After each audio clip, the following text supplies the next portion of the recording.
वालदा डेथ हो गई। पिछले एक बार मैं ਤੁਹਾਡੀ ਗੱਲ ਵਾਸਤੇ ਗੁਜਰਾਲਾ ਸ਼ਬਾਸ਼ ਸ਼ੀਫ ਸਾਹਿਬ ਨੂੰ ਦੱਸੀ ਸੀ ਤੇ ਉਹਨਾਂ ਨੇ ਬੜੇ ਦੁੱਖ ਦਾ ਇਜ਼ਹਾਰ ਕੀਤਾ ਕਿ ਉਹਨਾਂ ਨੇ ਕਿਹਾ ਕਿ ਮੈਂ ਇੱਕ ਗਰੀਬ ਲੜਕੀ ਦੇ ਨਾਲ ਜਿਹੜੀ ਕਿ ਸਟੂਡੈਂਟ ਹੈ ਸਕੂਲ ਜਾਂਦੀ ਹੈ ਮੈਟ੍ਰਿਕ ਦੀ ਸਟੂਡੈਂਟ ਹੈ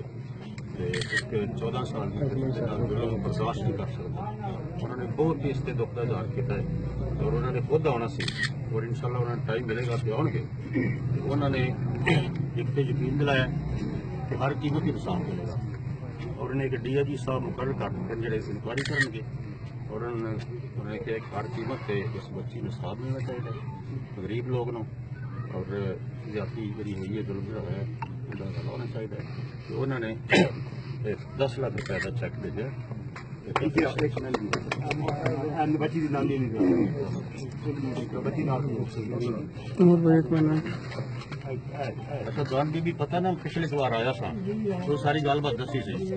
ਮੈਂ ਫਿਰ ਵਾਸੀ ਸਾਹਿਬ ਨੂੰ ਇਹ ਗੱਲ ਦੱਸੀ सर 2:10 के ना 1 मिनट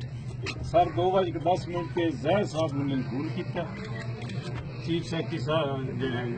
स्पेशल सेक्रेटरी में CM साहब उन्हें क्या कल DIG अबू बकर साहब होंगे मौका पर इंक्वायरी हाँ सर कोई खड़े हैं सर उन्होंने मैंने दसिया जो थर्ड साहब ने 1 मिनट उन्होंने